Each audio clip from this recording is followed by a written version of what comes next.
EVM का जो सारा खेल है, इस षड्यंत्र में कौन कौन शामिल है? इलेक्शन कमीशन के लोग ये गए थे इसको पेटेंट कराने, जहां गए थे इंटरनेशनल एक संस्था है, उसने कागज फेंक के मारे इनके। किस बात का पेटेंट करा रहे हो? क्योंकि जिस व्यक्ति ने ये मशीन बनाई उसी ने इस पे कहा कि इस पर कोई भरोसा नहीं कर सकते। ये है इलेक्शन कमीशन की बेईमानी। किस षड्यंत्र में कौन कौन शामिल है? वो भारत सरकार जिसे आप सब अच्छी तरह से उसके चरित्र को आज की तारीख में जानते हैं। यानी सरकार के अंडर में ईवीएम, सरकार के अंडर में वीवीपैट, सरकार के अंडर में सब कुछ। सरकार और इलेक्शन कमीशन किसी सूरत में नहीं चाहते कि यह चुनाव बैलेट पेपर से हो, ईवीएम से ना हो। पूरा बताएंगे कि इलेक्शन कमीशन और सरकार किस तरह से इस खेल में शामिल है, क्या इनका घिनौना चरित्र है।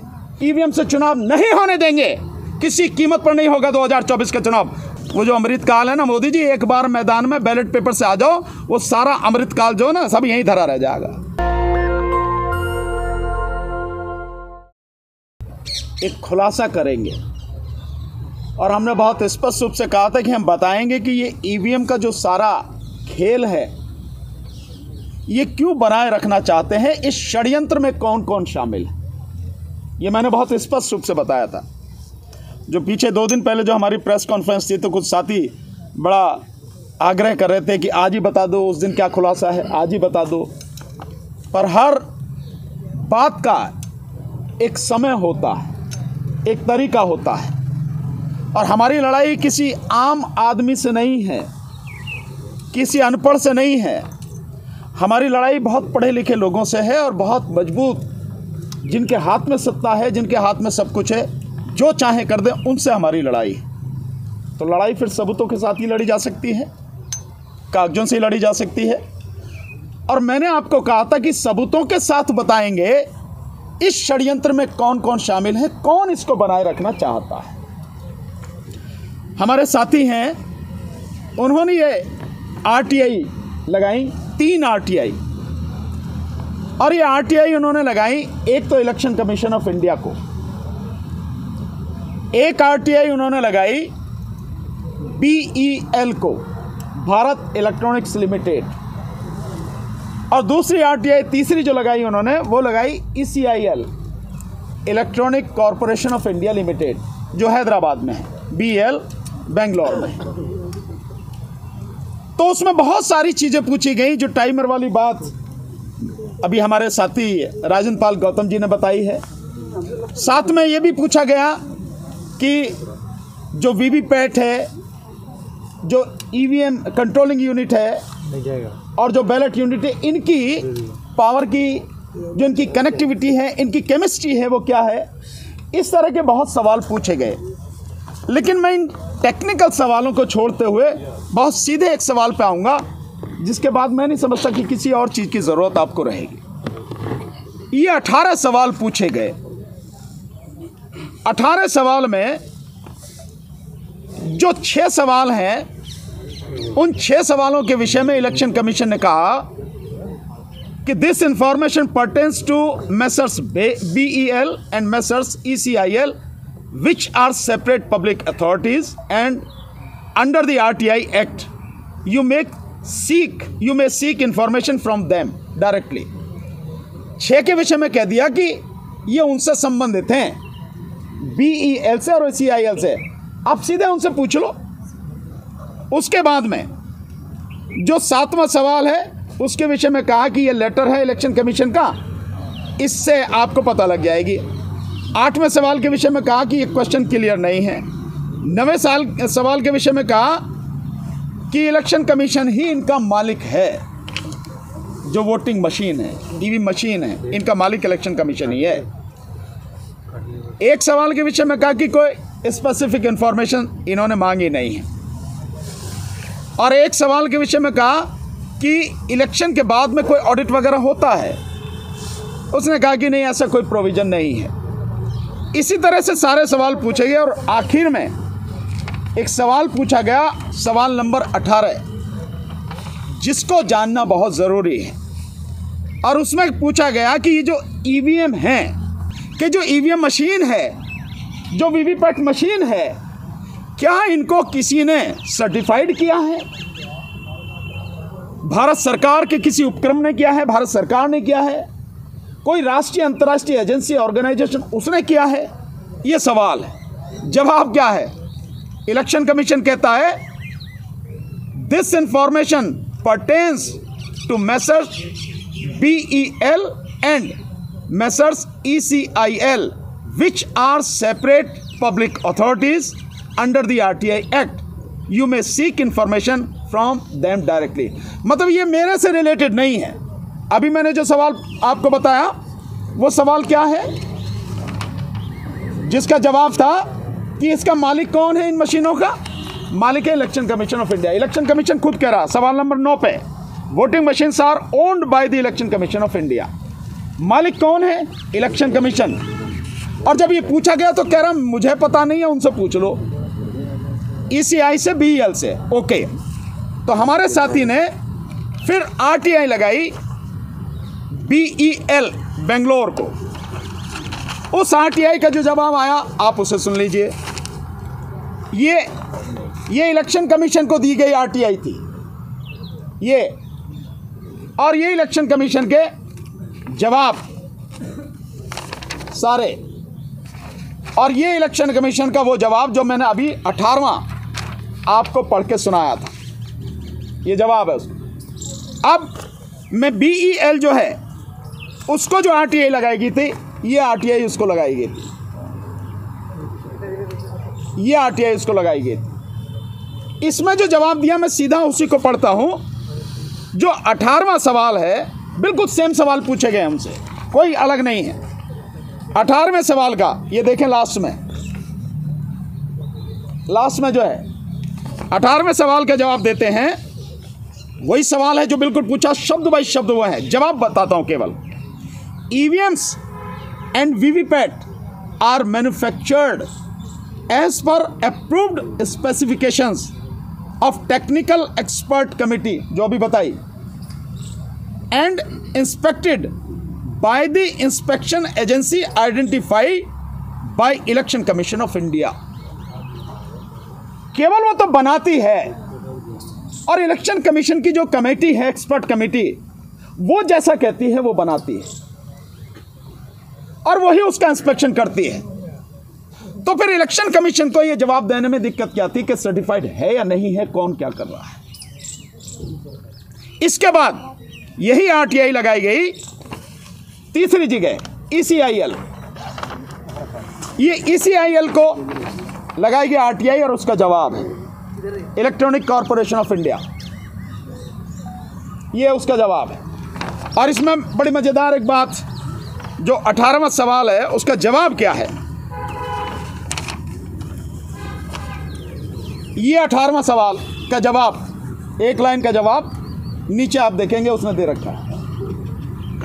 कहते हैं, ECIL कहती है, जब यही सवाल पूछा गया कि भैया इसका सर्टिफिकेट कुछ है कि नहीं है, कहाँ किसने दिया, तो ECIL कहती है third party inspection is done by STQC, government of India, यानी भारत सरकार के इंफॉर्मेशन एंड टेक्नोलॉजी डिपार्टमेंट का एक कोई संस्था है ये, उसके द्वारा क्या कहा गया, third party inspection is done, inspection किया गया है, सर्टिफिकेट नहीं दिया गया। यानी जो EVM, जो VVPAT, जो बैलेट यूनिट, कंट्रोल यूनिट, आप जिनसे चुनाव करा रहे हैं, आम जनता जिससे वोट डाल रही है, इस देश का वोटर जिससे डाला, वो किसी भी संस्था द्वारा, किसी भी नेशनल इंटरनेशनल संस्था द्वारा सर्टिफाइड नहीं है। आप बाजार से जाते हो, मैं बहुत छोटी सी बात आपको बता, नमक लेने जाते हो, नमक पे लिखा होता ना किसके द्वारा, लिखा तो FSSCI, लिखा AI, होता नहीं होता, FSSAI, होता नहीं होता। इसका मतलब यह है कि सरकार ने एक संस्था बना रखी है जो सर्टिफाइड करती है, हाँ भाई खाने लायक है, ये जहर नहीं है, ये ठीक है, जहर के लिए भी है। और इसी तरह से और कोई इंस्ट्रूमेंट हो, कोई भी चीज़ हो, तो उस पर बाकायदा मोहर लगी होती है ना, ISI, पहले ISI था, अब ISO हो गया होगा, ये भी होता है। मतलब कोई भी चीज़ बनेगी, वो चीज़ उसके कोई स्टैंडर्ड, कोई मानक नियुक्त किया जाएंगे, निश्चित किए जाएंगे। इलेक्ट्रॉनिक का BIS इलेक्ट्रॉनिक्स का BIS है, जो इलेक्ट्रॉनिक आइटम्स है उनका BIS है, कहीं से है? आपने तीनों को मैंने पढ़ के सुना दिया आपको। जो इलेक्शन कमीशन क्या है उसने कह दिया उन दोनों से ले लो भैया, और दोनों ने कहा कि भैया वो तो जो कमेटी कहती है हम तो वही बना देते हैं, और तीसरे ने कहा कि भैया उससे जो है वो इंस्पेक्शन करके गई, सर्टिफिकेट नहीं है। मतलब जिस प्रणाली से आप चुनाव कर रहे हैं इस देश के मतदाता के साथ में, इससे बड़ा धोखा और क्या होगा? कोई सर्टिफिकेट नहीं है।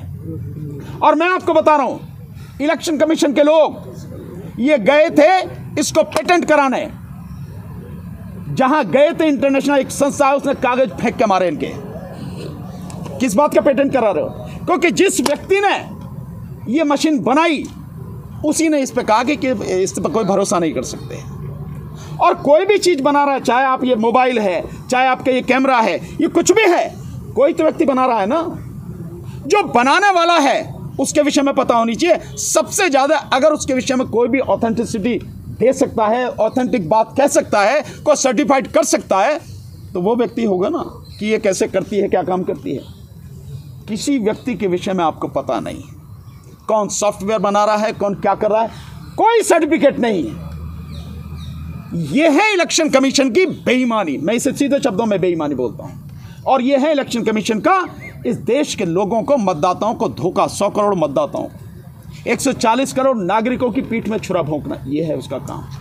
और अब और मजेदार बात, मैंने आपको बताया था कि षड्यंत्र में कौन कौन शामिल हैं। आप देखेंगे कि इलेक्शन कमीशन केवल नाम का है, सारा खेल तो सरकार कर रही है। कैसे कर रही है? ये जो मैंने आपको ECIL की जो RTI दिखाई, इसमें शुरू में ऊपर देखो, बिल्कुल ऊपर, यहां पे बिल्कुल ऊपर लिखा है electronic corporation of India, Bharat सरकार का उद्यम। यानी ये भारत सरकार की कंपनी है। ये इलेक्शन कमीशन के हाथ में इंडिपेंडेंट नहीं है। जिस देश में आज की तारीख में पिछले 10 साल से एक व्यक्ति ने पूरी सरकार को, हर डिपार्टमेंट को अपनी मुट्ठी में रखा हुआ है, ये उसका काम नहीं करेगा। तो इसका मतलब साफ है कि केवल कहने के लिए इलेक्शन कमीशन है, सारा काम सरकार कर रही है। बैलेट पेपर छापने के लिए मात्र आपको 8 से 10 दिन चाहिए। जिस दिन नॉमिनेशन वापसी की डेट होती है और लिस्ट फाइनल होकर आती है कि ये कैंडिडेट है, उसके बाद में बैलेट पेपर छपता है। लेकिन ये मशीनों को बनाने के लिए, यहां से वहां तक भेजने के लिए सालों पहले काम होता है। सालों पहले वो कौन काम कर रहा है? वो सारे के सारे गवर्नमेंट ऑफ इंडिया के अंडर में सारा काम हो रहा है। यानी भारत सरकार काम कर रही है। वो भारत सरकार जिसे आप सब अच्छी तरह से उसके चरित्र को आज की तारीख में जानते हैं। और केवल यही नहीं, ये ECIL ही भारत सरकार का उपक्रम नहीं है। जो BEL ये काम करती है, किसके अंडर में काम करती है? इंफॉर्मेशन एंड टेक्नोलॉजी जो मिनिस्ट्री है, उसके अंडर में ये काम करती है ECIL। और अब दूसरी जो BEL है, भारत इलेक्ट्रॉनिक्स लिमिटेड, वो मिनिस्ट्री ऑफ डिफेंस के अंडर में काम करती है। यानी डिपार्टमेंट किसका है? सरकार का, इंफॉर्मेशन टेक्नोलॉजी। और दूसरा डिपार्टमेंट किसका है? वो डिपार्टमेंट है मिनिस्ट्री ऑफ डिफेंस का, राजनाथ सिंह जिसके मंत्री हैं। यानी सरकार के अंडर में EVM, सरकार के अंडर में VVPAT, सरकार के अंडर में सब कुछ। और नाम कहा जा रहा है इलेक्शन कमीशन। जिस इलेक्शन कमीशन की जिम्मेदारी है आर्टिकल 324 के तहत कि वो free, fair and transparent election कराएगा, ये उसकी सबसे बड़ी जिम्मेदारी, यही उसका काम है। इसके अलावा उसका कोई काम नहीं है। लेकिन वो सारा का सारा कौन कर रहा है? सारा खेल वो सरकार। तो सरकार और इलेक्शन कमीशन, कहीं भेदभाव नजर आता है आपको इसमें? कहीं दोनों अलग अलग नजर आते हैं क्या? नहीं आते ना, दोनों बिल्कुल मिले हुए हैं। इसलिए सरकार और इलेक्शन कमीशन किसी सूरत में नहीं चाहते कि यह चुनाव बैलेट पेपर से हो, EVM से ना हो। इसीलिए इलेक्शन कमीशन बार बार कह रहा है, और इसीलिए सरकार सीना ठोक के कह रही है कि इस बार 400 के पार। मोदी जी ने तो कहा कि इस बार सारी सीटें जीत के लाएंगे, 543 की 43। यह है असली कहानी, यह है पूरा का पूरा षड्यंत्र। तो सब कुछ जो हो रहा है ये सब इसमें शामिल हैं। कहने के लिए रह गया है इलेक्शन कमीशन इंडिपेंडेंट नहीं है, इलेक्शन कमीशन इंडिपेंडेंट काम नहीं करता। इलेक्शन कमीशन सरकार के साथ मिलकर काम करता, सरकार के लिए काम करता है। इसलिए इसको बरकरार रखना चाहते हैं, बनाए रखना चाहते हैं। और सरकार के इशारे पर ही जब हमने डेमोन्स्ट्रेशन करके दिखाया कि कैसे गड़बड़ी होती है, उसके बाद गली गली घूम रहा वो ईवीएम लेके, मशीनें लेके। ये है उसका सारा खेला जो है। और अब एक और आपको बहुत महत्वपूर्ण चीज़, बेईमानी के कई तरीके हम आपको धीरे धीरे हर पहलू दिखाएंगे, पूरा बताएंगे कि इलेक्शन कमीशन और सरकार किस तरह से इस खेल में शामिल है, क्या इनका घिनौना चरित्र है। एक और चीज़ बताता हूं आपको, इसके बाद, इन दोनों चीज़ों के बाद, आप लोगों ने वोट डाली होगी, आप वोट डालने जाते हैं। 3 चीज़ें होती हैं, कंट्रोलिंग यूनिट, बैलेट यूनिट और वीवीपैट। इन तीनों के बिल्कुल अपने अलग नंबर हैं, यूनिक आइडेंटिफिकेशन नंबर होता है तीनों का, हर मशीन का बिल्कुल अलग होता है। और लास्ट में जब चुनाव, जहां पोलिंग खत्म हो जाता है, तो प्रिजाइडिंग ऑफिसर जो होता है, उस प्रिजाइडिंग ऑफिसर की जिम्मेदारी है कि ये इंफॉर्मेशन जो भी एजेंट होते हैं, पोलिंग एजेंट पार्टियों के, उनको दे। क्या इंफॉर्मेशन? वो क्या देता है आपको?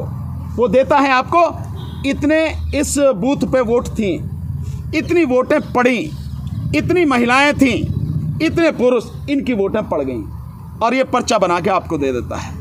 इससे क्या होता है? इसके अलावा जो इंफॉर्मेशन चाहिए आपको, वो क्या है? उसे नहीं देता। वो इंफॉर्मेशन कहाँ होती है? वो इंफॉर्मेशन हर मशीन के पीछे बाकायदा सील लगी हुई होती है। क्या इंफॉर्मेशन होती है? वो चार्ट होती है, एक छोटी सी पट्टी होती है ग्रीन कलर की, और वो एक जो उसका गुलाबी कलर का एक पेपर होता, उस पर वो सील चिपकी होती है मशीनों के पीछे। उसमें इंफॉर्मेशन होती है स्टेट या यूनियन टेरिटरी, यानी किस राज्य में या किस संघ शासित क्षेत्र में चुनाव हो रहा है, उसका नाम होता है। उसके बाद नाम होता है क्या इलेक्शन है, लोकसभा का इलेक्शन है या विधानसभा का इलेक्शन है। उसके बाद तीसरे नंबर पर होता है किस जिले में है, ये जिले का नाम होता है। उसके बाद चौथे नंबर पर जो होता है, ये सारे कॉलम होते हैं बाकायदा भरे हुए। चौथे नंबर पर जो होता है, उसमें लिखा होता है CU यानी कंट्रोलिंग यूनिट ऑब्लिक BU यानी ballot unit oblique VVPAT number, यानी इनके जो यूनिक आइडेंटिफिकेशन नंबर होते हैं वो सारे उसमें लिखे जाते हैं, क्योंकि हर मशीन का अलग है। ऐसा नहीं है कि सारी मशीनों का एक नंबर है, हर मशीन का बिल्कुल अलग है।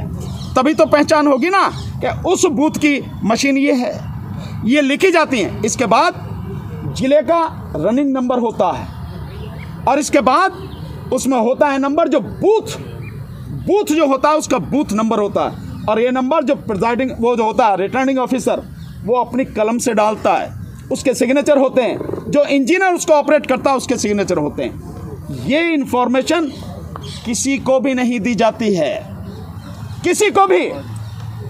और इसके बाद मशीनें बंद करके ले जाती हैं। आप कैसे वेरीफाई करोगे? जिस समय काउंटिंग होती है, जिस समय काउंटिंग होती है उस समय लाते मशीन, देख लो साहब, ये मशीन है साहब, देख लो सील लगी है साहब, हाँ सील लगी है, हाँ जी हाँ सील लगी है, अच्छा शुरू करें, हाँ जी करो, बटन दबाया, देखो जी अब आना शुरू हो गया। क्या उससे पहले ये सारी चीज़ें जो मैंने आपको बताई कि किस राज्य की है, किस उसकी है, लोकसभा का है या विधानसभा का चुनाव है, और किस जिले की है, क्या इसका बूथ नंबर है, क्या इसका जिले का रनिंग नंबर है, और क्या इन मशीनों का यूनिक आइडेंटिफिकेशन नंबर है। होना ये चाहिए कि वो बाकायदा इलेक्शन कमीशन के पास में रहे, प्रिजाइडिंग ऑफिसर अपने पास रखे, और दूसरा जो एजेंट है उनको दे, और जिस समय काउंटिंग हो वही कागज निकाल के इलेक्शन कमीशन भी लेके आए और एजेंट से भी ले, भैया मिला लो, देखो यही चीज़ है ना, ये मशीन का नंबर देखो, ये सारे कागज देखो। कहीं नहीं होता। यह है बेईमानी, लोगों को पता नहीं है, और पॉलिटिकल पार्टीज भी इस पर ध्यान नहीं देती हैं, जिसकी वजह से ये चोरी चल रही है। इसका मतलब साफ है, हम जो बार बार कह रहे हैं ईवीएम से चुनाव नहीं होने देंगे, किसी कीमत पर नहीं होगा 2024 का चुनाव, वो इसीलिए कह रहे हैं कि जो बेईमानी, जो धांधली अब से 70-72 साल से चलती आ रही है इस देश के मतदाता के साथ, अब वो बेईमानी किसी कीमत पर होने नहीं देंगे।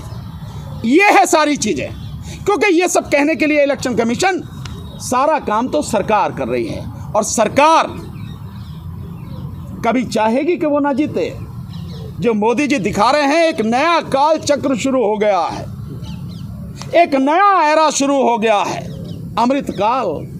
वो जो अमृत काल है ना मोदी जी, एक बार मैदान में बैलेट पेपर से आ जाओ, वो सारा अमृत काल जो ना सब यहीं धरा रह जाएगा। ये है कहानी, ये बेईमानी है, ये है खुलासा जो हमने आपको कहा। अब सारे के सारे साथ एक चीज़ और मैं स्पष्ट कर दूं, जब से हमने ये ईवीएम का खुलासा करना शुरू किया है और पूरे देश में जनता जागरूक हो रही है, इस मुद्दे पे सड़क पे आ रही है। जिस तरह की गुंडागर्दी केंद्र सरकार कर रही है और होम मिनिस्टर के इशारे पे जिस तरह पुलिस कमिश्नर ने धारा 144 लगाई है, इससे हमारा ये दावा और मजबूत हो जाता है कि ये ईवीएम के खिलाफ ये नहीं चाहते कि आंदोलन खड़ा हो और लोग आकर सड़कों पर उतरें और लोग आके इलेक्शन कमीशन का घेराव करें, लेकिन देश के लोग हर कीमत पर अपने वोट को बचाने के लिए रोड पे उतरेंगे। नेशनल दस्तक की आपसे गुजारिश है कि अगर इसको बचाना चाहते हैं तो नेशनल दस्तक को सब्सक्राइब करने के लिए रेड कलर के सब्सक्राइब बटन को दबाएं, फिर बेल आइकन की घंटी दबाएं। नेशनल दस्तक को बचाने के लिए बहुत जरूरी है कि हर खबर को शेयर करें, लाइक करें, कमेंट जरूर करें।